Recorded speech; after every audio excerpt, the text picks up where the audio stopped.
Hello, boys and girls. Welcome to Rob Loves Arguing. Responding to some listener feedback about the amount I talk about Israel on the podcast. We have a tendency to direct it in that a lot. So to help me regulate and keep off the topic of Israel, comedian Ronen G here, everybody. Shalom, everyone. I figured I'd let you, you know what I mean? I didn't think it'd take long for them to understand what that meant. So hello, Ronen. Hello, how's it going? So good. Yeah, that's what have you been talking about Israel, though? Listen, I'm a pretty even. Right. Well, no, but see now we gotta. I want to know. I want to know what you're. I haven't been listening, so I want to know what you've been talking about. It's a lot. Listen, I obviously I think based on I invited you here to go, let's talk about Israel. Initially, kind of says where I fall on it. I'm not Kafifa wearing in the streets, whatever guy. I'm a little more nuanced than your average bear, I'd like to say. But when you're doing a topical podcast right now, it's kind of hard to things not to devolve back to Israel a lot. Epstein probably worked for a Mossad guy, so that has a tendency. All right. This is the problem you're facing with Israel right now, is that it's a war forgive the turn of phrase, but it's kind of a war on two fronts right now with you guys in the news. Not you guys, but it's obviously the war. But then you also have this Epstein thing that keeps coming back to you, which is probably a little unfair because there's as much evidence that he was a U.S. asset or a French asset or whatever asset is there as Mossad. A French asset? Yeah, there's a lot of stuff that France spies really well still. Oh, really? People don't realize that about France. France is still really good at spying. The French are a sneaky bunch? Yeah, I mean, you know what I mean? They're suave, you know what I mean? You kind of don't mind them around. They're the only country that, you go to almost any country in Europe and North America, and they will speak English to you. I've gone to Germany, I've gone to Sweden, I've gone Switzerland. They'll all go, oh, you speak English? I love money. Let me speak English to you. English is the language of money, universally. And so, not Hebrew. You got to let me have some. But French people are the only people that just refuse. They don't care how it impacts them. They don't care if it sets them back. They'll teach their children only French and not teach them English in a world, especially in Canada, where they almost let's be honest, you kind of have to. You're going to want your kid to speak English. Not if you're living in Chicoutimi, then you don't have to worry about it. Yeah, but he's going to travel. She's going to travel. It still seems strange to not equip your kid. What if they want to, sure, you made the choice to live in a small northern Ontario town for the rest of your life, but, they didn't, you're going to it should be borderline child abuse to, not, because you're just not giving your kid what he needs to succeed. They need. Yeah, I guess so. You just learn eventually. I don't know. I'm half French Canadian, so I push. I don't care. Give me a full sentence in French right now. Donne-moi une complète phrase en français maintenant. Oh, okay. Yeah. I'm surprised. I didn't actually think that was going to come out. Yeah. No, I'm fluent. But if you go to so Quebec, they don't speak English, right? Northern Quebec. No. They also don't really care. No. Anywhere outside of Montreal. Yeah. Yeah. Any part of Quebec, outside of Montreal. Probably the further south you go, maybe there's because they have Americans who come up. Sure, or something. Yeah. But but even Quebec City, very French. Yeah. And what people don't realize, Quebec is beautiful, but people don't realize that because who the fuck wants to go there other than Montreal? Unless you're going to people go to Quebec City, but that's an underrated trip still a bit. Some people know Quebec City's beautiful, but how many? You've been to Quebec City? Yeah. They were a little. Oh, I gotta stop doing this towards you. I didn't realize how fucking je m'appelle Sankar you were. Oui, Sankar. I'm a separatist at heart. Are you really? No, that's ridiculous. Yeah. That's silly. I don't really agree. I'm practically, and this will get used against me in the wrong way, but I'm damn near New World Order when it comes to just I don't care. Make it all one thing. It's silly anyways. Oh, borders and stuff? Yeah. there has to be What? two designations of it. Well, no, Can you imagine if there's no borders? Not that there's no borders. So what would it be? There needs to be two level of borders, in my opinion, and So border, and where basically. we have them currently. Well, what? He just said a Still border. a border, no? It's- No, yes, no, I'm not saying no borders. I'm saying like I would like there to be, and I've said this, like probably half a year ago. I think ultimately where this Carney Trump thing goes is a North American Union sort of idea, kind of like the Euro, whatever. I'm down with that. I think it's foolish to think that Texas and New York State have anything to do with each other at all. So I would like to see it get down to certain things are handled at a larger than federal level where it's almost continental. We share a continent. We need each other. Things flow. We don't have fucking papayas and you don't have maple trees. And like we all got to share that shit to exist. So let's make that simple.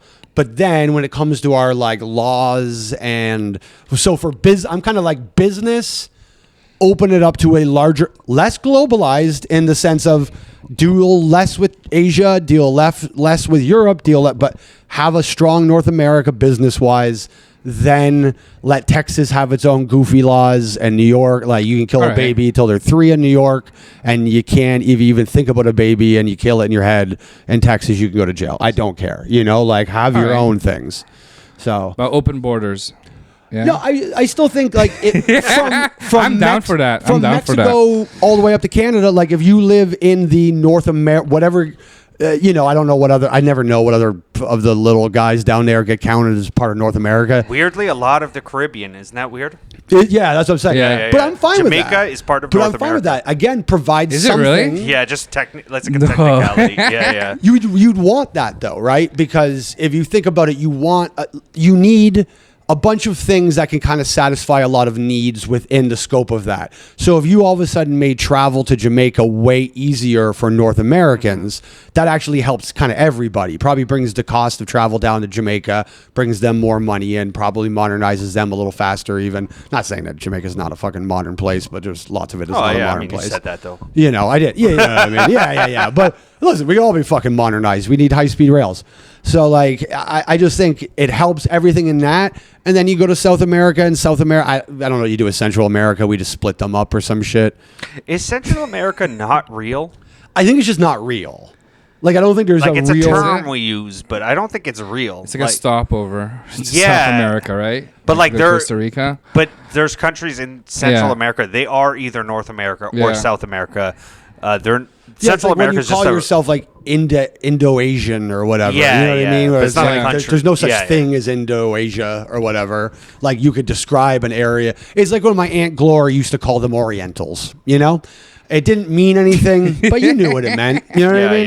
Yeah. By the way, my Aunt Gloria, probably the least racist, most cultured person in my family, but would still hit you with Orientals real hard. She's hitting you with Orientals? Yeah, she pick knew them you were up part and Arab? swing them right at me. Yeah. So she saw the Arab in you, and she's like, that's not I Oriental, prefer really. to think of my Aunt Gloria throwing Asian human bodies at me, going boy. like throwing Orientals at me like Donkey Kong with barrels. But I don't know if you brought topics, but I did. We had the Goth Industrial Night here last night. How was that? It's great. I It's wanna always go to great. that. I love the Goths. I love golf women the best. Like, Really? Yeah. Everyone's very cool. You should come then because it's like Yeah? there are like it's you not like really? a. Yeah, like my last girl I dated, she was a kind of a golf alt girl. Uh-huh. She's like a Muslim alt golf girl. Wow, that's a lot of Goth? a Goth Muslim Yeah. is Yeah. Because there's a Sufi, Sufi, that's like a branch of like Muslim, or Yeah, they yeah, believe in yeah. like time heard travel of- and stuff. Like Really? they believe in vibrations and stuff, and like time travel and going through dimensions. Really? Is that like Yeah. the fourth place Muslim? Like they're like It's good- Shiite, Sunni, Kurds, then Yeah, that one? yeah. Okay, yeah. It's like something you don't really hear of, and like she always do spells in my kitchen and like burn sage and do all kinds of like stuff, Really? potions. Yeah, it was weird but wild at the same time. So it's all right. Was the potions and stuff, is that more related to the Goth thing, or that was part of her Sufi religion? She like put stuff, she like blend potions in the bathtub and like lay in the bath and like soak up all these like herbs and shit. lots of weird shit, you know. But then just dated a heap. That's crazy. Just dated the most Jewish man. That's wild. One of the most Jewish She men in comedy, hated her at least. fucking parents. Yeah. Yeah. You're the equivalent of like a little white girl dating the biggest, like with a racist dad dating the biggest, scariest black guy in the world. Basically. Yeah. You're what Hulk Hogan was describing about his daughter. He was like, she could date black guys, but not like. It is funny that like the whole thing of like, the dad who doesn't want his daughter to date black guys. It's very contextual on what your dad hates. Like that's the joke. Yeah. But if your dad's like a neo-Nazi, is Jewish guy probably number one? No, I always said so. Here, not to get back to this again. Yeah. But I've always said before all this, Yeah. Jewish, and I'm not trying to say it's okay to hate you now, but my point has been muddied a bit. I always said Jewish hatred is like the deepest hatred in the sense that because it's a hate of success. So it's like if you're down to like hating Jewish people, like if you have so much hate that you're all the way to Jews, I'm like, damn, you are like a big, you know what I mean? Like that's gold star bigot to me in my head. Oh, so you're saying a mild bigot probably I guess I'm saying Jews are better than everybody else in a weird way, but I'm just saying like I do agree with culturally, that. I guess the thing is, I don't know. We're not all successful. You know what I mean? I know, no, hey, A right. lot of us struggle too. So. There's the blessing black guys Yeah. don't have huge giant black dicks. You know what I true. mean? Yeah, Some of them have huge giant white dicks for some reason. Vitiligo, but that would be funny if everyone with vitiligo also has small dicks. It's just a weird. it's just a coincidence. Yeah. They were like, yeah. It would be goofy though if there was a black guy with a good sized piece. Let's make the dick big again. But his thing was that his dick was vitiligo. The way you said "let's make the dick big again," it Yeah. sounded like a weird political slogan. Let's make the dick. That's too many. Yeah, it's too that's many, not a good hat. But so anyway, you should come though. It's like the one event.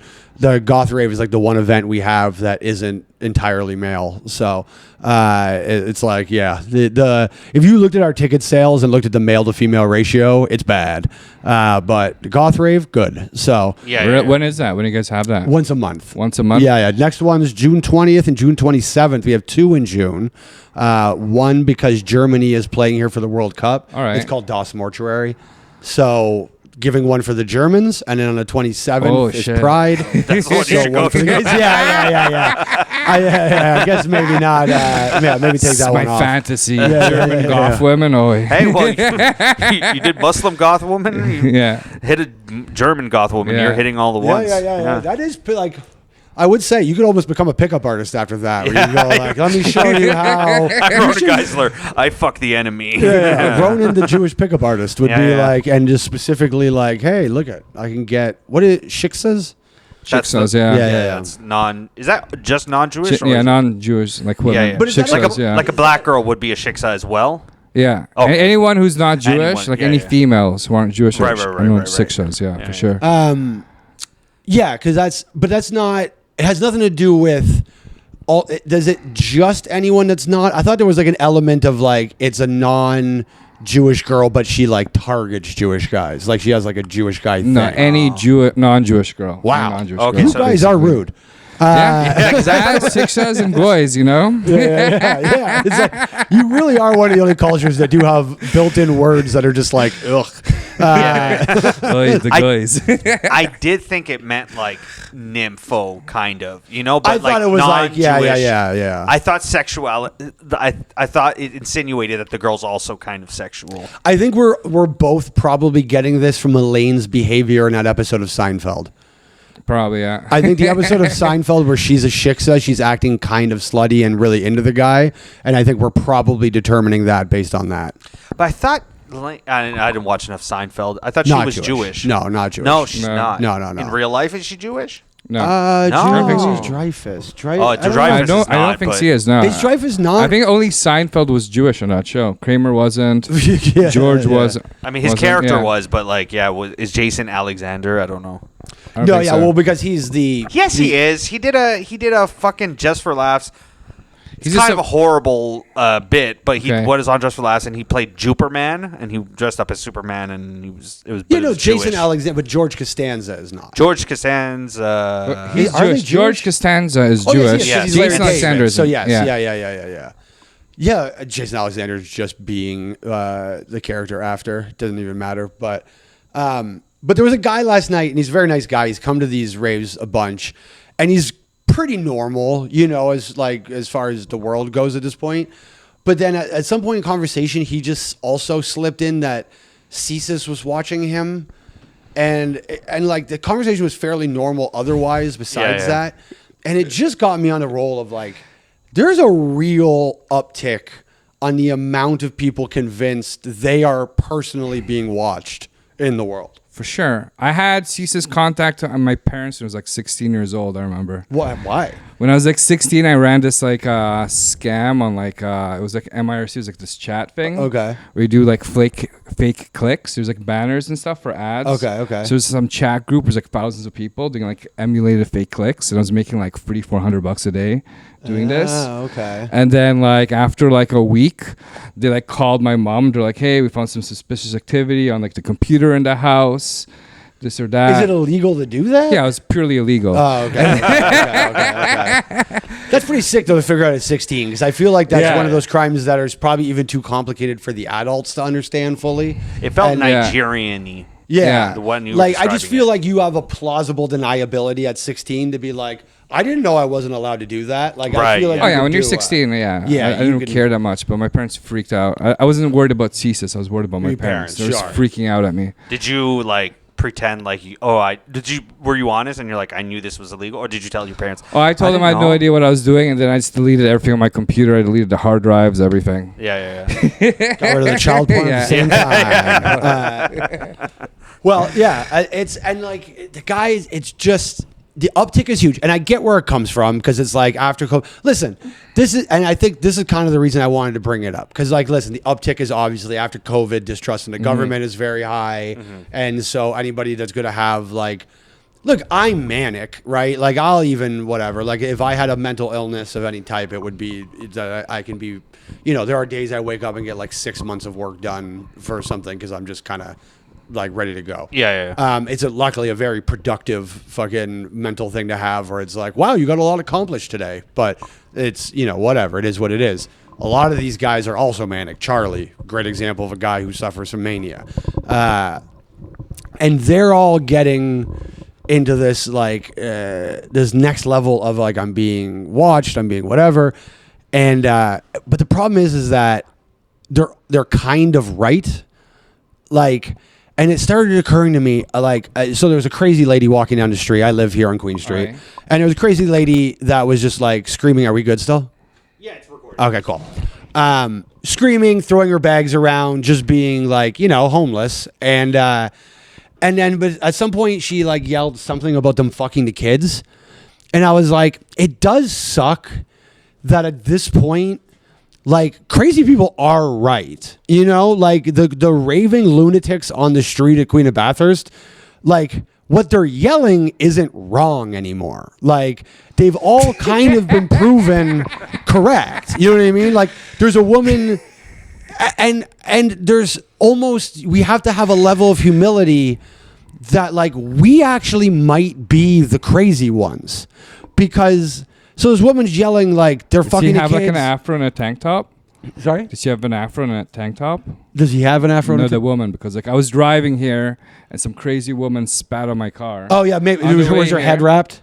Yeah, I think so. Oh yeah, it's probably her. Her? So she spat on my car some ice, and I opened my window. I was chewing gum. Yeah. On the way here, I spat on her. I spat my gum. Yeah. Well, she's a hero. You spat on fucking Frederick Douglass. That lady. I spat on her today. I spat some gum. But when she was screaming like they're fucking the kids. They're what, right? And it kind of dawned on me. I was like, that's actually the correct response to the world right now. Like, we're actually the lunatics. Like, she's not wrong. They are fucking the kids. We all know this, right? At this point, we know there was a Jeffrey Epstein. A lot of the most powerful people in the world were involved with Jeffrey Epstein, and they were having sex with children on that island. This is something that like 90% of most of the Western world has accepted as reality, right? And we're just doing a podcast. You know what I mean? Like, we're not screaming. We're not doing anything about it. We're just sort of accepting it and like turning on TV and going about our day. And they're fucking and stealing the kids. That lady's right. We should all be on the streets going, they're fucking the kids like all day because it's horrible, but we're all whatever. And I think the crazy people, like, we might be getting more and more of them because, like, they're woke. I'm going to start calling that woke from now on. They're the woke ones. The ones shitting their pants and screaming. Maybe we're doing the podcast because we're like, oh, she's got it covered. You're putting the word out. To be fair, we are also talking about all the things on the podcast. So technically, we're doing as much as that lady's doing without the pants shitting. Sure. But we're doing it in a calmer fashion. Let's see how our pants shit by the end of the episode. Hey, you never know. We got a while left. But yeah, it is like not that crazy anymore to be crazy. Like, you should sort of be. Remember have you guys ever seen the movie Network? Network? No, what's that? It's the scene is very famous. It's the I'm mad as hell and I'm not going to take it anymore. Oh, I heard that line. Right. And so everyone, I want you to go to your windows and yell, I'm mad as hell and I'm not going to. And everyone yells out their window and it's very cathartic. We should be mad as hell and we shouldn't take it anymore. And only these fucking homeless people seem to get it. Everyone should be responding that way. So I don't know. I think maybe they're right. I was teaching in Hamilton. Like, I'm a teacher also. Okay. So I was like teaching at a school in Hamilton on the mountain. And this school, I was teaching there for like 3 days in a row. And there was a lockdown like every day, like 3 times. For what? Like a silent alarm would go off, and then the kid would close the door, and you just hear like a noise down the hallway, like a noise, and then it go away and like stop the lockdown. And like I never paid attention. I had no idea what was like happening. Yeah. And then like on the 3rd day, like I go early because I don't go talk to the teachers. I don't go to teachers' lounge. I just go to Little Caesars or whatever, go get my own food. But she's like, have you heard of the lockdowns? I'm like, yeah. I'm like, what's happening? And pretty much what happens at the school, there's like a wing of all these kids with like mental and physical disabilities. Okay. And they go in like a fit of rage. And what they do is instead of like subduing the kids, they lock down the school and they let the kids run around the school in a fit of rage and attack whatever students are there. And then once they're tired, they go back to the classroom. I mean, this happens 3 times a day at the school. Yeah, it's called recess. Like, do you know how insane it is? It's like, imagine you're a little girl in grade 9, you go to the washroom, take a piss, and you're coming back and it's a full lockdown. There's some like kid crazy running down the hall trying to attack you. But what do I guess, like, you can't like just let them attack each other. Just got like, how do you let that happen like at the school? Like, it's insane. Why is there so many? Is this like I'm wondering. Like, what is it a special or is it just one class? Is it a regular school? It's a regular school, and they have like a wing of maybe like 2 classrooms. There's maybe like 20 or 40 kids there, and they all have like different, like, I guess, like, 20 or 40 of them can do a lot of damage. And like, there's different ones. Like, some of them rage, some of them it's like different bosses. I feel like some of them like are like these like wheelchairs that go down and like start beating kids and like. It's like different like levels. How do you beat kids when you're in a wheelchair? Just run into them? I don't know, they have sticks or something. I'm the sled hockey team gets to work. This is why. On the last episode, I proposed creating a Jurassic Park. That might have been a Goblin and Ogre. I said this, but I've been toying with the idea of the ethicalness of. So, okay. Have you been? When was the last time? I think I asked you this on Goblin. When was the last time you went to Toronto Island? Not in, I don't know, many years. 2 years ago, maybe. Yeah. Would you be willing to give up Toronto Island if it made Queen Street better? Like, we round up all the not just any home, but like if you had like a mental health thing.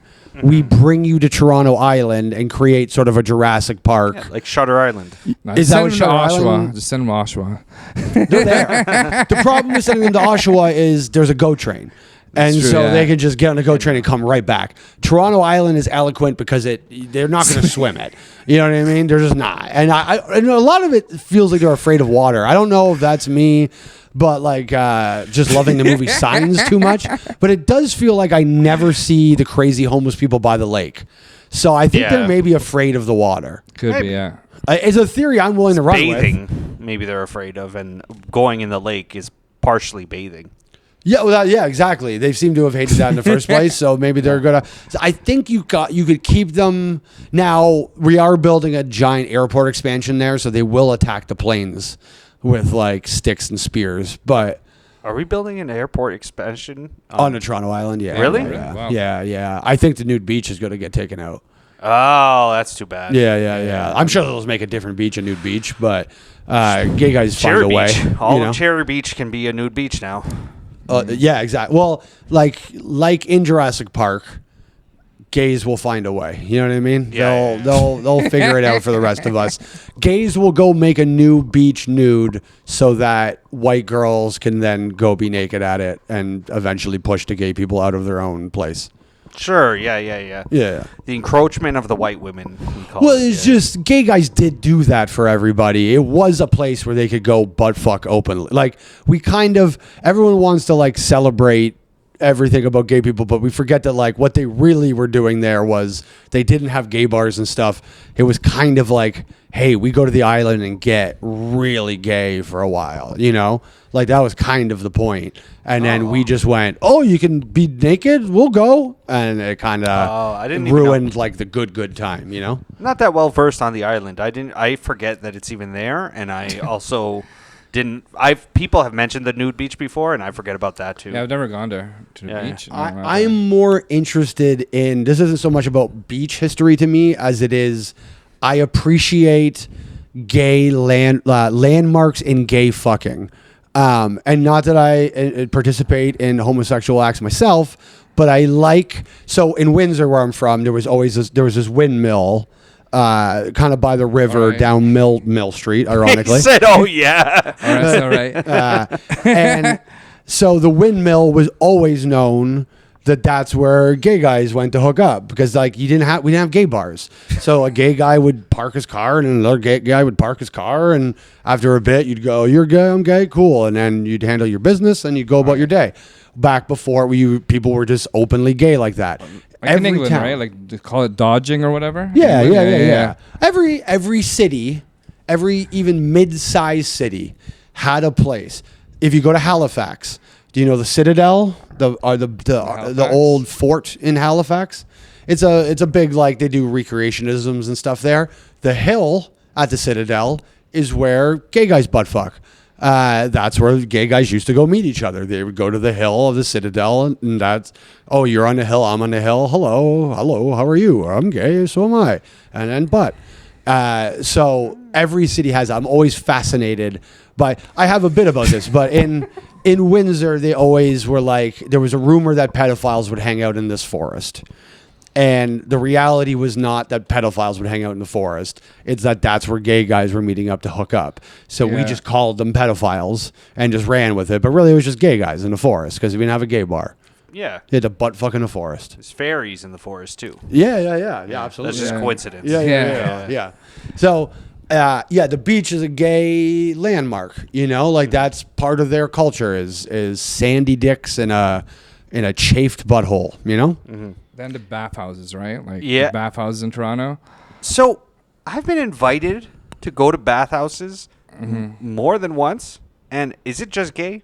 Which ones is it? Is it like the European didn't ones tell or the me. one in Toronto? Like They didn't tell me. They just said, "Oh, we should like." You never been to a bathhouse? Let's go to a bath. Even the Louis J. Molds, like, what is he inviting me to? Louis J. Molds. Yeah, so that's what we call them now. yeah, I do like a giveaway. Like I noticed the guy runs like all the bathhouses, like Yeah. the events and stuff. I give him like tickets to my Jewish festival. See, I feel like Jews can go to bathhouses without being gay. But like there's one, it's called Chubs and Tubs. And Sure. they do have like an That event sounds for all gay. like the bears and stuff. Okay, yeah. And then yeah, I did a giveaway and I joined their Facebook group.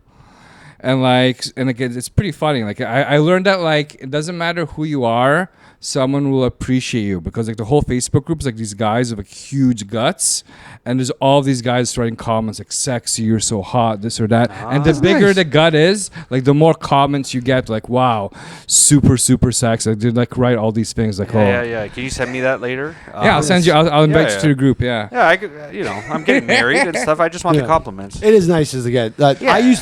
In Chicago, where I lived. So I lived in Wrigleyville when I moved there. I lived literally where it was Wrigley Field, the Red Line subway, a set of houses across the street. That's where I lived.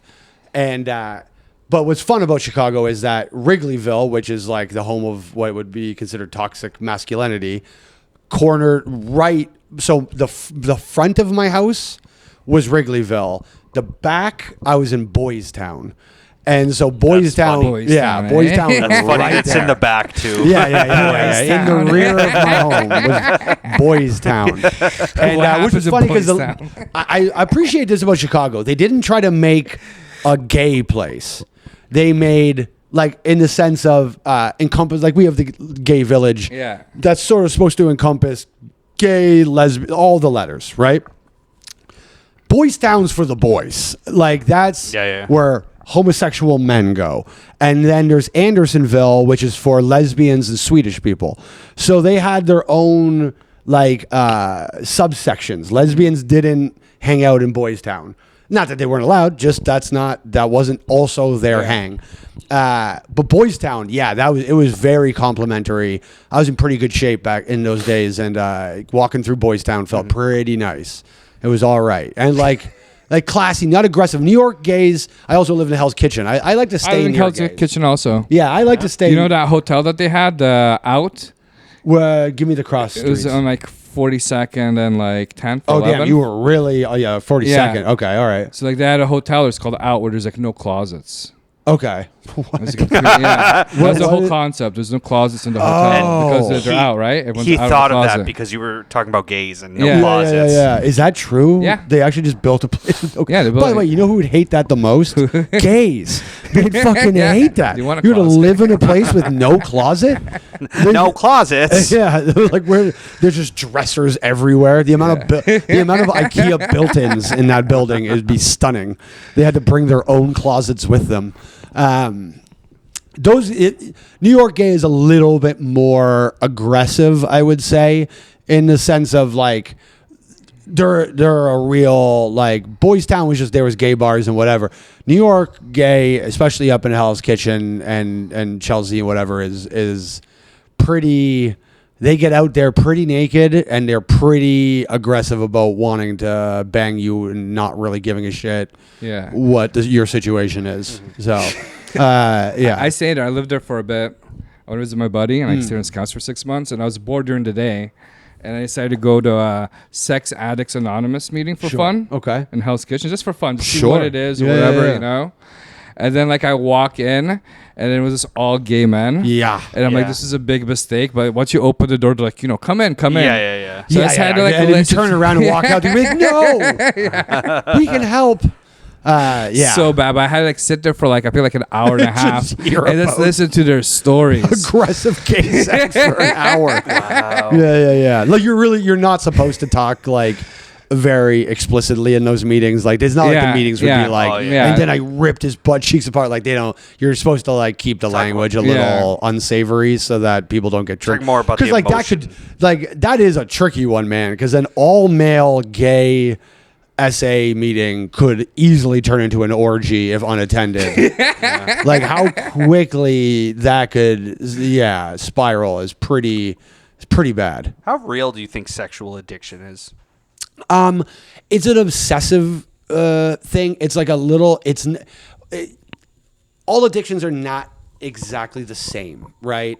Like we've talked about Baxter many times. Matt, our friend Matt Baxter, who we love, but is obviously an addict. Like Baxter's drug and alcohol thing comes from like a need to quiet things, with whatever. Sex addiction is like a compulsive disorder. So like it's literally just like it's like there was a guy I knew. He's again a gay fella, but he like the way he talked about it was just like a guy comes to my door, like I can't answer my door for delivery guys. Like it's like a pure. What does he do to them? Like he might end up fucking them. Like it was like that level of. If they're gay, if they're straight, or you're saying it doesn't matter. Listen, I'll be no matter what. I went for a period, and I'm making it not anonymous, and I'm sorry, folks, but I went to both CODA, which is a codependency, but first I went to SLA, which is sex and love addicts, and because I thought that I really was genuinely not worried I was a sex addict, but the love part or whatever was something it ultimately, and that's where I met that gentleman who I won't name, but it was through him I kind of realized I was like, oh, I don't have this thing. And CODA was great. I got what I needed out of CODA. I had codependency problems. But I'm glad I went to SLA because it just kind of opened the door to me going to CODA, and it worked itself out. But through him, I kind of not officially took him on as my sponsor at one point, but he was kind of getting to sponsory level. And when I would talk to him about stuff, he would describe his thing, and I'd be like, oh, we don't have the same problem. Like, this is not what I'm experiencing at all. So like but yeah, I think there's a real, like, do you think there's a food addiction is real? Let's play which addictions are real.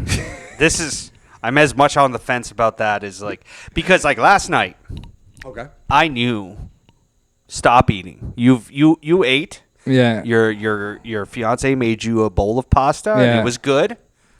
You're good. You've consumed all the nutrients. But I'm like hanging out and stuff, and it's just something that compels me to get up and like go eat something. And I'm not sad or anything like that. I do understand people have talked about like, oh, I'm sad, so I eat chocolate cake or whatever. But I'm just hanging out watching stuff, and I'm like, I got pepperettes in my fridge. Let me go up and eat a couple pepperettes. It's a pretty low calorie snack. Right, it's just an example. It's cookies too. But a little high in sodium. You're gonna feel bloated. But in that sense, I feel like there's like a addiction. I don't know what that is that compels me to like get up and eat when I know I'm not hungry. But I think feel the same. A lot of things crack. Around food addiction, I think the problem ends up being is that they focus on food, and it's not like you're literally addicted to like I love pie, or else you'd be addicted to the same food over and over again, right? I think it kind of defeats the idea that the addiction is to food. The addiction is to a reward mechanism. So a lot of times, like we'll use Charlie as an example just to make it whatever. You know Charlie Paradise, right? Or we just keep bringing up Charlie and you don't even know who it is. Doesn't matter. Charlie, he kind of looks like Rob but fat. Yeah. Oh, he is losing weight rapidly because poverty. But either way, fat white guy does a character when he does comedy. All right. Which is why it's Charlie Paradise. It's not his real name. All right. But he treats drinking as a reward mechanism. He'll do his laundry.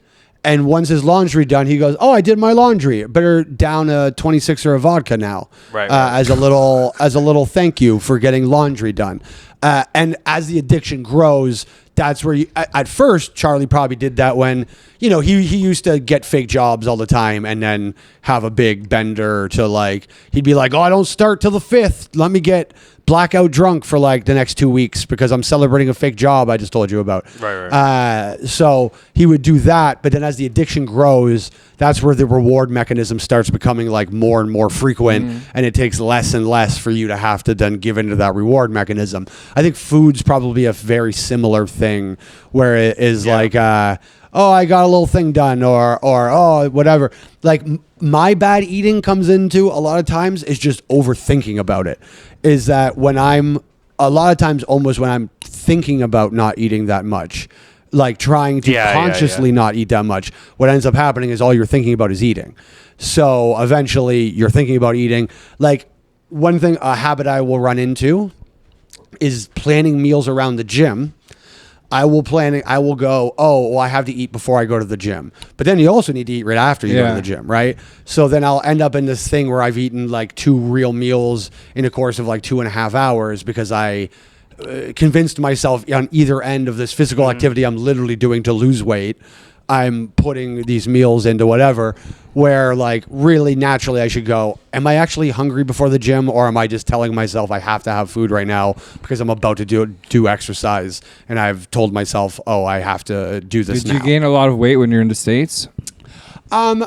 Not necessarily, but it is harder to keep off. Yeah. I've had like lots of like anorexia shit in my life, so there are periods of time when I lived in the States where I was pretty anorexic and quite slim, but that's just simply through not eating their food. Yes, if you eat their food, you will get fatter. I gained much like faster. 30 pounds in like 3 months when I went there. Just eating pizza all the time. It was like dollar slices. And it's what's in their food as well. 'Cause I will say, and this was impressive. When I lived in England, England became the fattest country in the world. England had surpassed America in like 2014-ish time, 13, 14, as becoming the fattest country in the world. And that is impressive because their food...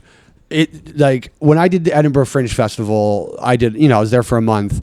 I ate at a chip shop every day, basically. Yeah. You're so busy. There's just almost nothing else you can do. I was sharing a flat with like 5 people. We weren't going to cook and whatever. It's too small. So we ate out constantly. And in my head, I would have thought I would put on 20 pounds in that month. Yeah. Just the amount of fries and fucking donair I ate. And, but it's real food. So like you actually have to eat, like we're in the middle in Canada on that. Our food isn't quite as fake as America, but it's not quite as food as Europe is. Like when you buy a banana in Europe, you got to eat that banana today. Like you don't just buy a bunch of bananas and let them chill. Yeah. You might be able to eat. If you buy 2 bananas, you can maybe have that second one tomorrow. You buy a bag of salad. That's why they do their grocery shopping. Like I shop in a very European way. We go to Loblaws basically I live a block away from it, so it's easy. Mm-hmm. But we don't do big grocery shops for the most part. We go that day and go, that's the thing we want right now. Let's just grab that today. And that's how England has shit set up. They have Tesco's in every corner or whatever. So like that's how if you wait, because I was poor when I lived in England. So I would like wait till 8 p.m. because I knew that all the sausage rolls would be down to like 70 cents by that point. I could fucking stock up and bring them back to my hostel and whatever. So Sounds like China. Like, have you ever been in China? Like, the food there is pretty, like, normal. Like, I lived in China, and, like, I didn't get fat at all. Like, I ate so much food. You lived in China? Yeah, I lived there for, like, almost, like, 3 years, yeah. Wow. What part of China? Beijing. Mainland. I lived in Beijing for, like, 2 years, and 1 year in Zhengzhou. Do you still have to send them information, or they let you off the hook now? Well, I still have friends in China. I got WeChat. I went on vacation to Wuhan. I've been to Wuhan. I went to the market, to that crazy market. So you went in Wuhan. Afterwards? I went there before. Oh, okay. So you went to that crazy market. Wow. Yeah. That must have been like quite a thing for you that day to be like, oh, that thing. Yeah. It's funny, I've been to the wet market. Because I am a person who always goes out of their way. Like I went to Switzerland. I did the Montreux, Switzerland Comedy Festival 1 year.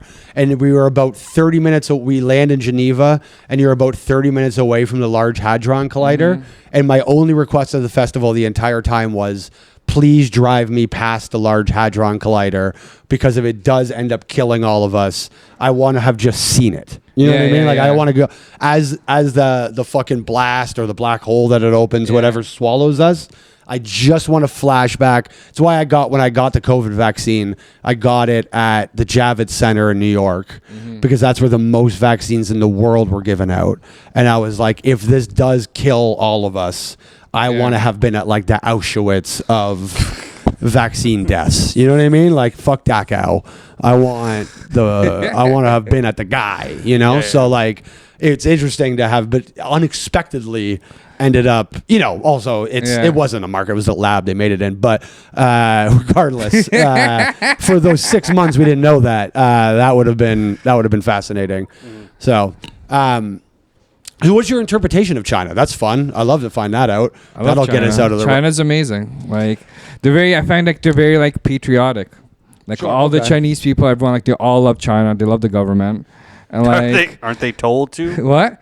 They are, obviously, but you know what? Like, I don't mind the Chinese government. I like the Chinese government, to be honest. Well, listen, this is like if you go to China, like in the past 20 years, if you go to China, like 20 years ago and 20 years now, like they developed it, like they built super cities, they built so much, and like the infrastructure and everything, and like we've barely did like the LRT. This is great timing because I've been coming around on China the last little bit too.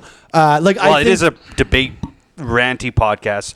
So great timing would mean you just realize you hate China. But I get what you mean. Yeah, no, I do China. like the idea that because I have to still be pulled China. away. Listen, I still have my listen. Do I think that China should be making 89% of our antibacterials or antibiotics? No, I don't think they should be doing that. I think that's a crazy thing to do. If you're afraid of China making 89% of the antibiotics for America is kind of a nuclear weapon that you're just handing them, right? Yeah. So, like, do I think that we need to entangle from China? Do I think that we need our own manufacturing base back? Do I think a lot of things about, again, disentangling? We'll just to keep it clean. I love China. If you live in China and you're like a resident there, I think it's amazing. I'm not sure what you bring here or whatnot, but when I was there, the service was amazing. Like the hospitals were like top notch. Like you need a blood test, they'll do it there, like right in front of you. You get your results, everything. Well, and for the population of people there, all the medicine's super cheap. Like everything's affordable. Listen, first of all, they've raised more people out of poverty than any civilization in like the history of the world. So you got to give them that. And listen, ultimately, we more free here with the illusion of choice. I'm going to get very Curtis Yarvin-y here for a moment, but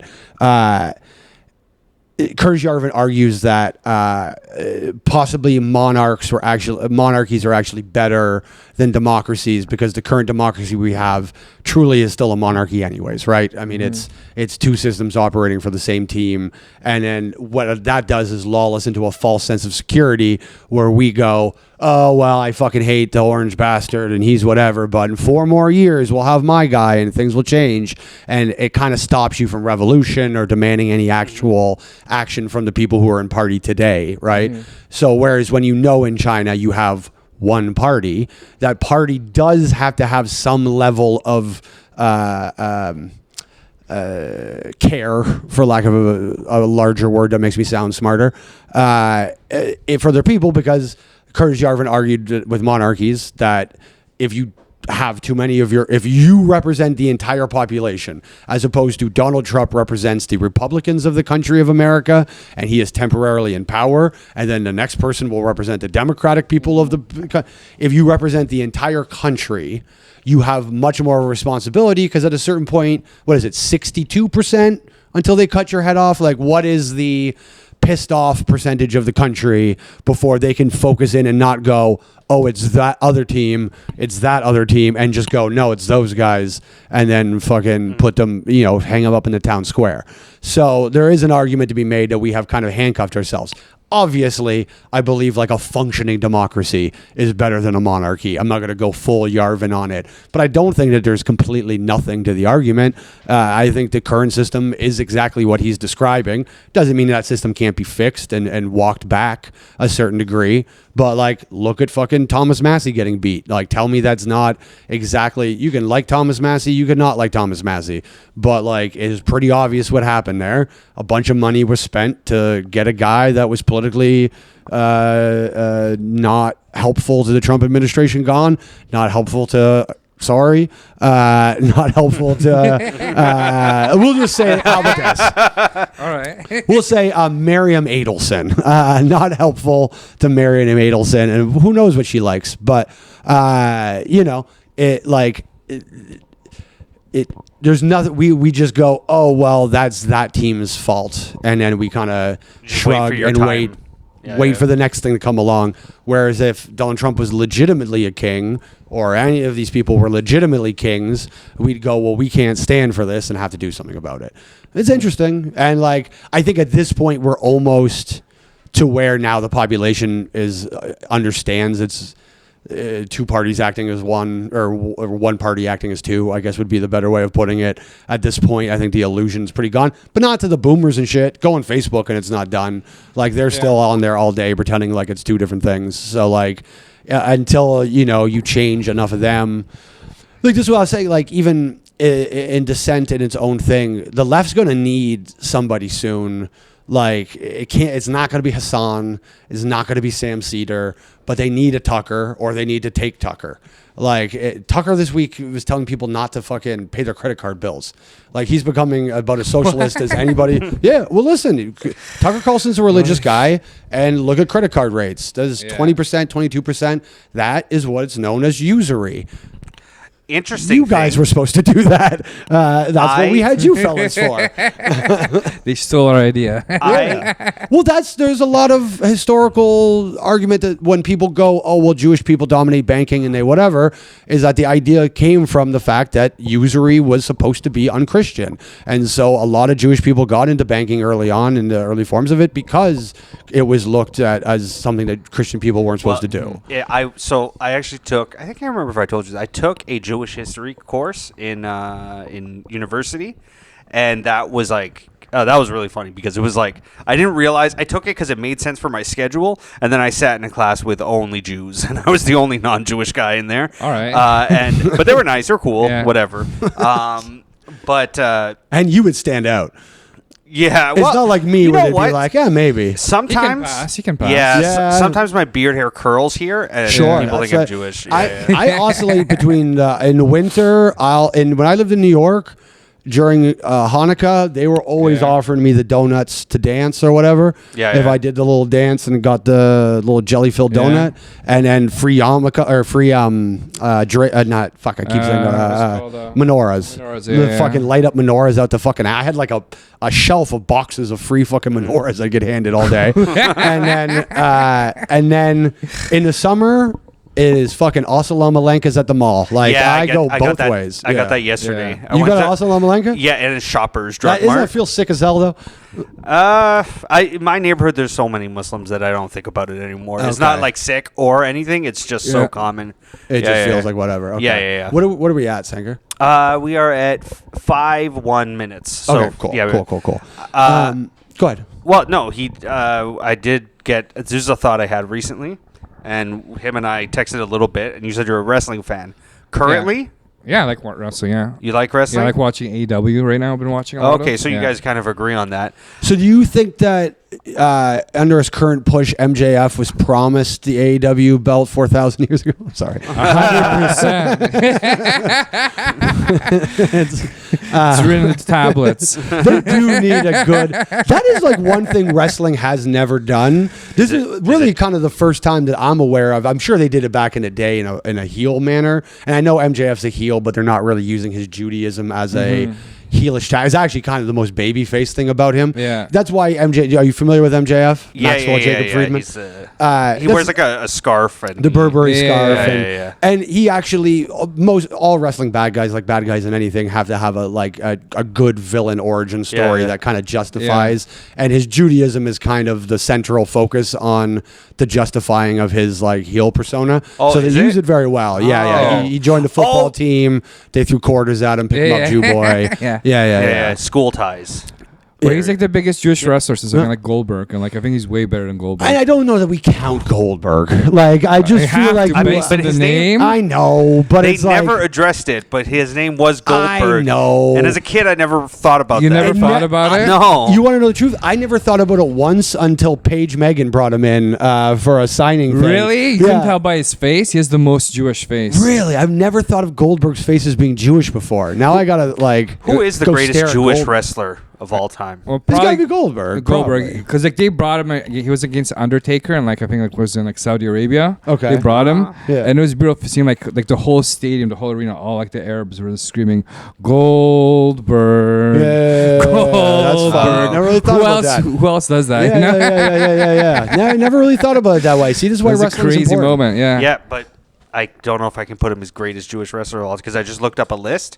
Yeah. Which, by the way, Macho Man's Jewish. That's what I was going to say. Yeah. And he's probably greatest Jewish wrestler of all time. MJF is going to end up going down as the greatest Jewish wrestler of all time. What? 100%. First of all, fantastic. You know why he won't? This was my hot take, is wrestling will never be great again, and no one will ever care the way they used to care. It'll never makes more money today than it made at any point in your entire life. That's a inflation thing. It's not just inflation. It has way less attention. Way more views now. Way more views. What? Yeah, they're No. 100%. bigger stadiums. They're doing Yeah. way bigger It's- numbers than they it's ever used to. Wyclef Jean They also used to lie about their numbers, Senker.